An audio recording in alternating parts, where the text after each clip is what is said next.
Today is just one of those days where I'm like, ugh, it's Wednesday and I'm in a bad mood. Feels like everyone else is in a bad mood. Not necessarily a bad mood, but it's more so just like I want to go home, go lay down, take a nap, enjoy a day. I think it was because of the comedy show last night that I, for some reason in my head, thought it was Friday. Today would be Saturday. I woke up this morning by my alarm at 7:25. Had to skip the morning shower, go right to work. So I did put on deodorant. I don't smell like a typical metalhead. I have my degree sensitive spray. Had to do an armpit check right there. I wanted to mention this. Okay, I don't know if you've ever dealt with something like this at your workplace, but at ours, we have one restroom for the guys, one restroom for the girls. And if you really have to go and the restroom's being used up, you can walk all the way down to the other side of the building to go use the East Idaho News restroom, which I feel bad for doing because what if they want to use their own restroom, but maybe they could come to our side of the building if that one's taken up, and that could be like a weird trade deal, right? I go over to their restroom because ours was taken up. Somebody was in there for like 20 minutes. I'm like, you know what? Fine, I'll take the extra steps because I got to go. I go over to their restroom. The heater is on full blast. And I'm sitting there, and I think I'm in one of those weird gym saunas. I'm sweating trying to just use the restroom. Why does it need to be that hot in there? I'm a guy who overheats anyway, but first world problem, I know. Too much heat in the workplace bathroom. Sometimes I like to go over there, too, just because there's some people here in the building. I'm not going to name names, but when you see them come out of the restroom, you're kind of like, okay, that room's going to stink. I should go use the other one. That type of thing. I wish I could call people out. Nah, I wouldn't want to do that. Anyway, if you want to get a hold of me, you can over at 208-535-1015. Peach's Pip Party will continue here in just a few on K-Bear 101. I believe this has been brought up a couple of times, how the younger kids, Gen Z, Gen Alpha, are into knowing exactly where their friends are at, apparently. You know, Snapchat has that thing called the Snapchat map, which you can share your location with literally anyone who's on your friends list. And most people who are older think that's weird. I myself keep myself on ghost mode on the Snapchat map. There's no need for people to know where I'm at. I mean, I'm either here or at my place, at the grocery store, sometimes the gym. Those are the four main places. I don't really go anywhere else. Sometimes when I go visit back home, you'll see me in Southern California, but other than that, nothing. Nothing at all. But apparently, friends like to keep track of each other on the Snapchat map. They'll watch like the great Snapchat migration. The Snap Map migration is what they call it, where all their Bitmoji little cartoony figures all like go towards one area. Like if there's a party going on, you'll see your cartoony character and all the others all just converge into, did I use that word correctly? Converge? All meet up in just one spot. And they'll all be hanging out with each other. Sometimes I'll look at it, like if I accidentally scroll left or something, I open it up by accident. I'm just like, oh, cool, there's somebody right by me. And I'll be extra creepy. And I'll screenshot their location and my location and be like, hey, I see you're getting close. Then most of the time, there's no response. No surprise there. I was reading this news about Oasis, about how, even though Liam Gallagher has joked about Oasis having a new album to go along with their reunion tour, the band's co-manager has confirmed there is no new music on the agenda. So there's that. And I was thinking about it more so recently about how Oasis has, for the most part, Wonderwall. That's what everyone knows them for. It's their biggest hit, plays on the radio nonstop, especially if you listen to like any alternative station around the country. And I was thinking about it because I do Today in Music History on Cannonball 101. I break down 3 different stories, talk about that. You can hear that every 2 hours on Cannonball, which, by the way, you should download the app for that too. Available through any app store. And I was doing all this news about Oasis, about how they sold out their tour within like hours. It was like the world's biggest selling tour. And I was thinking about, I'm like, is Oasis really that good to people? like, to me, it's just whiny and different, and it's not that good. And then I'm thinking, like, oh, I sound like one of those sleep token haters, where you see every time on Facebook, I just don't get Sleep Token. I just don't get Ghost. I mean, I don't go on Facebook and yell, I just don't get Oasis. But I say it on the air here. But if you're an Oasis fan, sorry, there's no new album. Are there any actually tickets left for that tour, or are they all sold out? And I believe it's all international, isn't it? If you want to go to a show in the area here, well, you can check out our concert calendar, riverbendmediagroup.com/calendar. We all know concerts are expensive, but I was looking at this here. A new report breaks down the costs by songs, or by song, I should say, for some of the biggest tours of the summer. You know, Beyoncé, one of those artists I will never listen to. I'm just not a fan of her in any way, shape, or form. But with her Cowboy Carter and the rodeo, is it Chitlin Circuit Tour? Her show goes for about 148.5 minutes, covers 36 songs. Fans attending those shows pay an average of $490.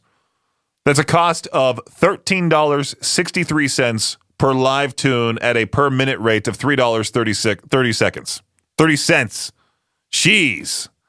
Lady Gaga's Mayhem Ball Tour is next on the list. Her 130-minute set covers 23 songs. So with an average ticket price of $321.33, fans are shelling out about $14 per live song, $2.50 per minute of performance. Isn't that crazy? I always see stuff like this and I get kind of interested. Lana Del Rey tops the list. Her short 83-minute set on her summer tour features just 15 songs. With an average ticket price of $240, that means fans are paying around $16.02 for each live tune, broken down by time. That's about a little close to $3 per minute of performance. Where's Taylor Swift in this list? Do they have that here? I know she performs for like 3 hours, doesn't she? I know my sister was talking about that with me, how she like will go on and on and on. Taylor Swift has to be on this list. Oh, I see AC/DC on here. They performed 21 songs. A show length, 132 minutes. What's the average ticket price? $193. So not nearly as much as going to see Beyonce. So you're essentially paying about $9.21 per song, or cost per song, cost per minute. Not too bad there. Yeah, about $1.46. Is Taylor Swift really not on this list? They went for all the big artists except for her. I kind of want to know what her stats would be. Studyfinds.org. That's if you want to find the study, look at it for yourself. There you go. In a move that's turning heads across the baseball world, Major League Baseball Commissioner Rob Manfred officially removed Pete Rose and shoeless Joe Jackson, along with other deceased players, from the league's permanently ineligible list. Manfred's decision ends the ban that Rose accepted from then-Commissioner Bart Giamatti in August of 1989. Following an investigation that determined Rose had bet on games while managing the Cincinnati Reds, and Jackson, who died back in 1951, is now back in the fold, even though he was swept up in the World Series fixing scandal over a century ago. Because of this move, both Rose and Jackson are eligible to be inducted into the Hall of Fame as early as 2028. What else do we have here? The 2025 NFL schedule will be released tonight. We already know that the Minnesota Vikings players better have their passports ready for the upcoming season. The team will be the first in NFL history to play back-to-back international games in different countries. The Vikings will play the Pittsburgh Steelers on September 28th at Croke Park in Dublin, Ireland. It's the first NFL game in Ireland. Then the Vikings will head to England to take on the Cleveland Browns at London's Tottenham Hotspur Stadium on October 5th. Following HBO's success with Hard Knocks and Netflix's Quarterback, Amazon Prime is now getting into the NFL documentary business. The home team, New York Jets, is a 6-part documentary series that follows 6 New York Jets players throughout the 2024-25 regular season, which saw the Jets stumble to a 5-12 record and their head coach and GM both get fired. Amazon says the series will provide an authentic peek into the emotional journey these players and their families go on over the course of a 17-week NFL season. That does it for your Shot Clock Sports Update right here on K-Barrel 101. K-Barrel 101, Idaho's only rock station. If you want to go to Seether or Mudvayne, either show, Seether POD, Non-Point, live at the Mountain America Center this Sunday. Very excited for that show coming up quick, 4 days away. And then also Mudvayne, Static X, Vended, live at the Portneuf Health Trust Amphitheater in Pocatello, Friday, October 3rd. Still got a ways for that one, but if you want to win tickets to either show, listen out for that cue to call at any point this week. And then also, if you want to make sure to have your name in the drawing, you can go to the app right now, the free K-Bear app. You can also go to the Alt app, the Cannonball 101 app as well. Sign your name up. Get your name in that drawing Friday. After Victor's morning show is done and over with, we'll draw the names for the final winners for Seether, POD, Non-Point, Mudvayne, Static X, Vended, and Pokey. Going to be two great shows. I'm very excited for this year's concert season. Going to be awesome. But yeah, listen out for those cues to call. Try your best through the app, and let's pack the house for both, especially coming up this Sunday. Cannot wait for Seether, POD, and Non-Point at the Mountain America Center. There's a whole lot of stuff going on this weekend, like I talked about just a couple minutes ago. Seether, POD, and Non-Point live at the Mountain America Center. There's also the 26th annual Second Chance Prom with Classy 97 and Browning's Honey. That's happening at the waterfront at Snake River Landing Saturday from 8 to 11 p.m. You can buy tickets for that, or you can just get the overall ticket information by clicking on the Second Chance Prom link within the app. I'm looking at what also we're doing that day on Saturday. We're also going to be headed to the farmers market, the Idaho Falls Farmers Market. We'll be there the entire time from 9 a.m. to 2 p.m.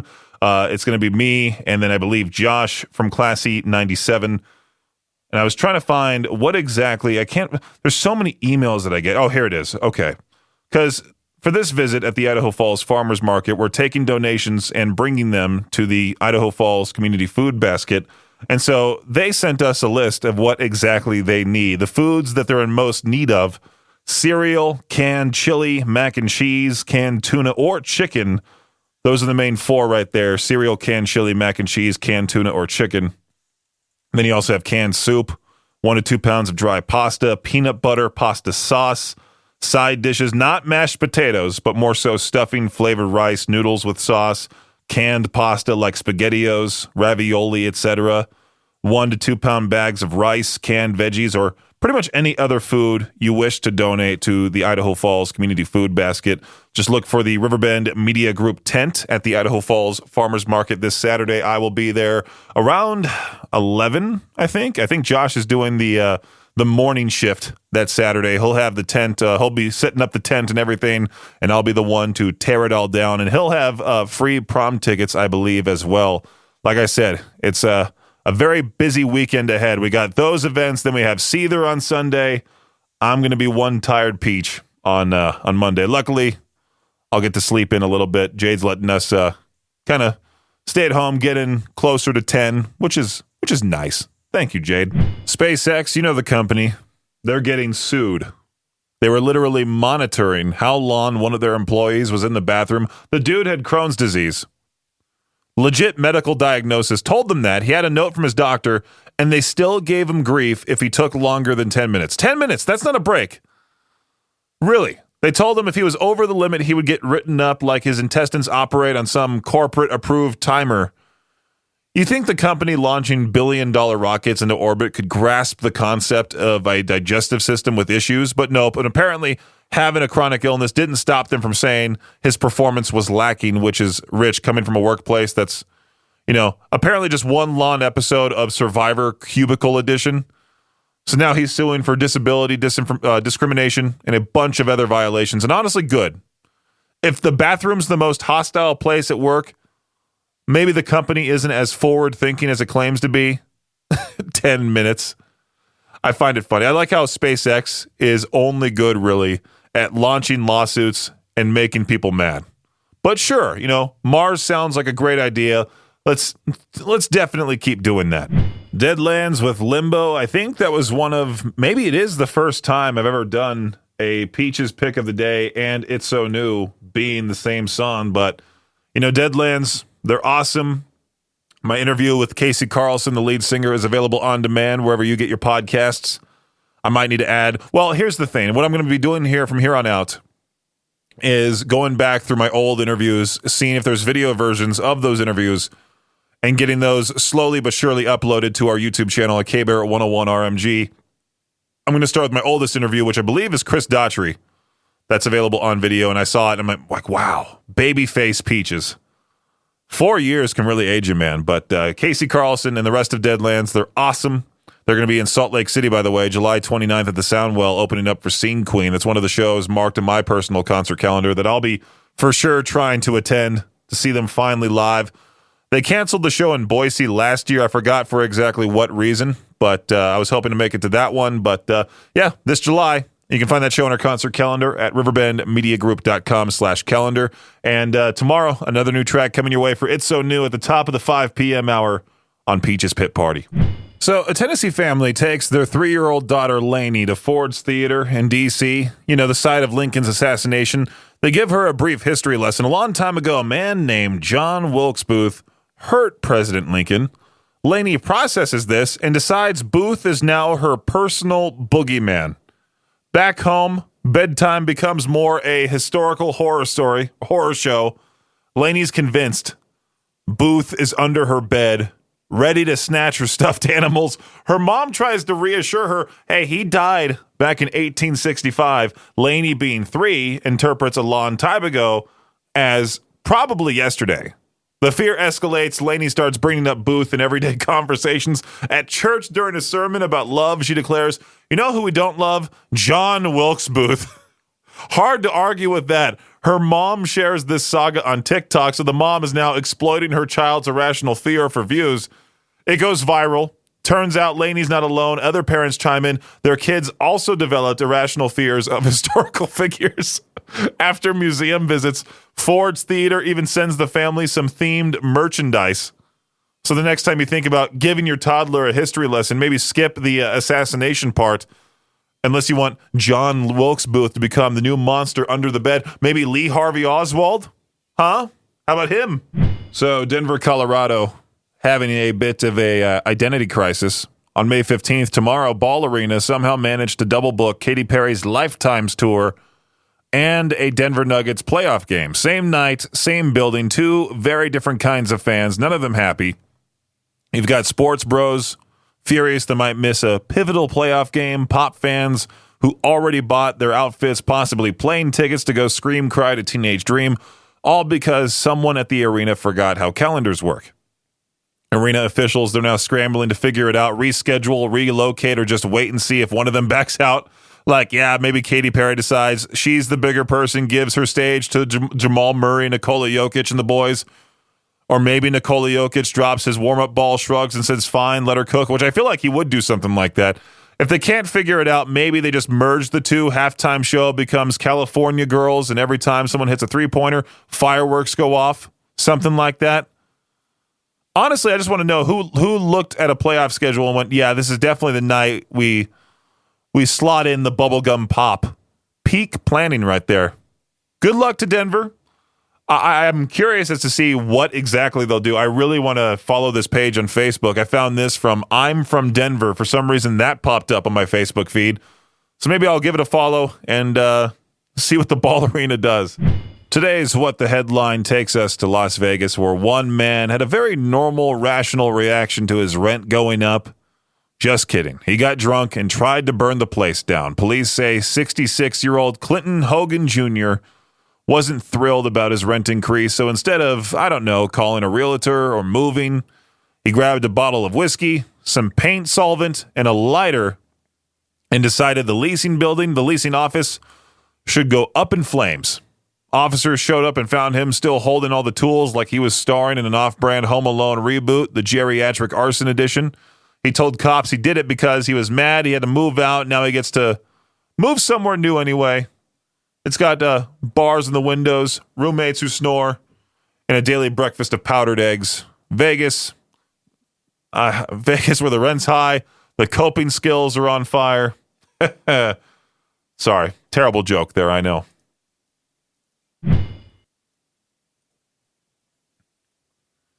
Peach's Pit Party on K-Barrett 101. I just went on the Reddit. First thing I saw was this question. Maybe I could ask it for the Peach their own. What is the most unfunny comedy movie that you have ever seen? The top answer says Sack Lunch. What is that movie? Is that supposed to be like some sort of, I've never even heard of this. Google search, Sack Lunch movie. Okay, here we go. Rating 9.1 out of 10 on IMDb. How many people rated it? R/Seinfeld posted, On r/Seinfeld on Reddit, somebody posted Sack Lunch was the best movie of 1997. So it was just before my time. Stars Heather Locklear. Is that Christian Bateman? Justine Bateman. Neil Patrick Harris, who looks very young, and Michael Douglas. Okay. I'll have to add that to my to-be-watched list. Sausage Party. Another answer here for the most unfunny comedy movie. Buddy and I saw it in theaters. We both hated it, and we laugh at all sorts of stupid crap.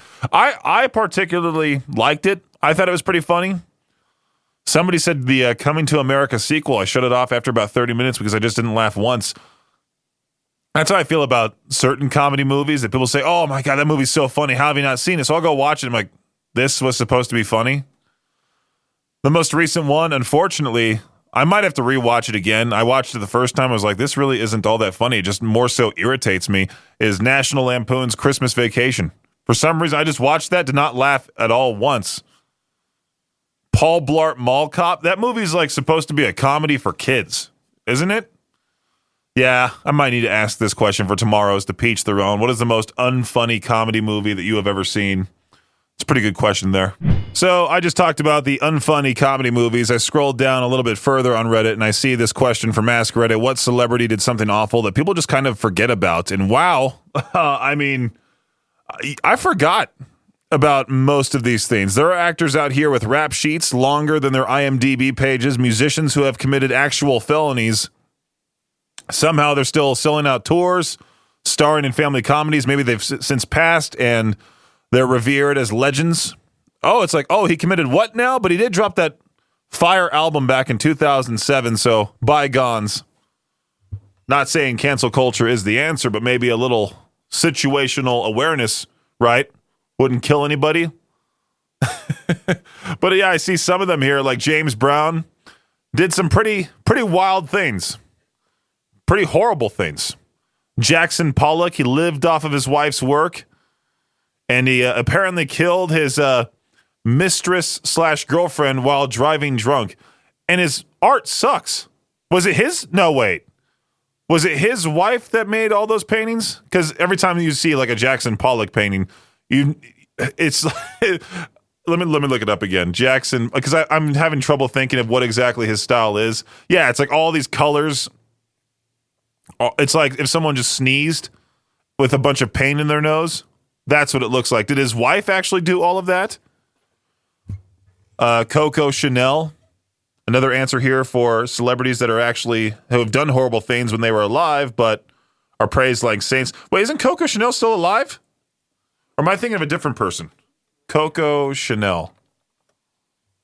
She died in 1971. Who am I thinking about? Who's married to Ice-T, the rapper? He's married to Coco Austin. All right. Two different people.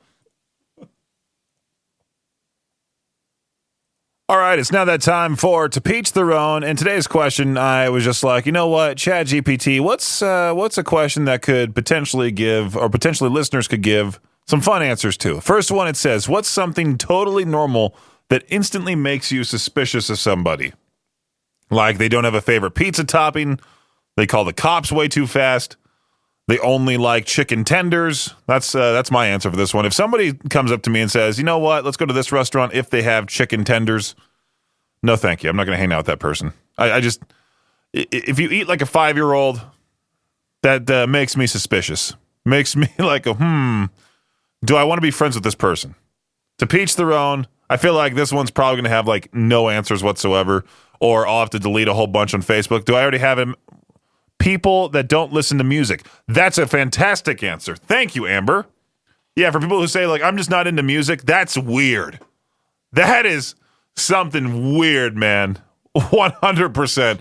What's something totally normal that instantly makes you suspicious of someone? 208-535-1015. Let me know your answer. Well, I was chatting with a different listener off the air about a different issue. They just called right when To Peach Their Own started. There was somebody else calling in, and then right as I finished with that other person, they hung up. So somebody was trying to call in for To Peach Their Own for today's question. What's something totally normal that instantly makes you suspicious of someone? Let's look at some of the Facebook comments here. When they say they hate something but refuse to elaborate, kind of like how I feel about people who just for some reason, hate Sleep Token and Ghost because the internet told them to. Robin, when they say they don't like drama, but then they're like the most dramatic person ever. That's a good one. I did like Stuart's answer. This question. Driving with the seatbelt alarm going off. Yeah, I mean, people who want to drive without the seatbelt on overall, or they just quote unquote forget to put it on. How do you forget? That's the most important thing. If I were to like drive someone who didn't have a seatbelt on and we got into a car accident, they would go flying through the window and I'd be okay and somewhat safe in my seat. Safer than them. They just became a windshield cannon. So today's question, 208-535-1015. What's something totally normal that instantly makes you suspicious of someone? Let me know their answer. Let me know your answer. K-Bear, what is happening? Hey, so regarding that completely normal and, making somebody suspicious. Yeah. Yeah, so from an Army point of view, somebody who's been in the military for 30 years and have never deployed. Yeah. I can't relate to that, but that just sounds fishy overall. Yeah, so you ask anybody that's in the military what they think about somebody who's never deployed, especially since 2001, and instantly they're going to be suspicious of them. Do you like to watch those Stolen Valor compilations on YouTube? Those are pretty fun to watch, aren't they? Oh, dear God, I love those things. Dude, some of those guys, they're like completely just fake, and they still try to go. They still try to convince themselves. Yeah, I'm enlisted. Just for. Oh yeah, they are soggy. They are soggier than a soup sandwich. Thanks for listening to Peach's Pit Party, the podcast. If you enjoyed the show, please share, subscribe, and rate the podcast. Peach's Pit Party is hosted by me, Peaches, a.k.a. Brendan Peach, and is a production of Riverbend Media Group. For more information or to contact the show, visit riverbendmediagroup.com. Until next time, Peach out.